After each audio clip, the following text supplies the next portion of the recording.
Madalas ba kayong mag-away ng kapatid mo? Kung oo, para sa iyo ang video na ito.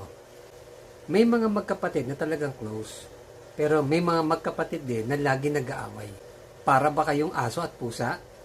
Ano kaya ang makakatulong sa iyo para maiwasang mauwi sa mainitang pagtatalo?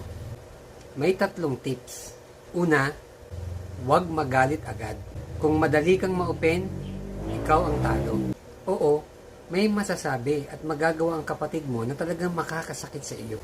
Pero tanungin mo ang sarili mo, ganun din ba ako sa kanya? Kaya sikapin na huwag magalit agad. Pangalawa, magpatawad at lumimot.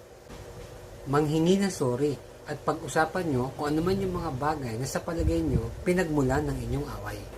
Pangatlo, hanapin mo ang magagandang ugali ng kapatid mo. Sa halip na laging tingnan o hanapin ang mga pagkakamali ng kapatid mo,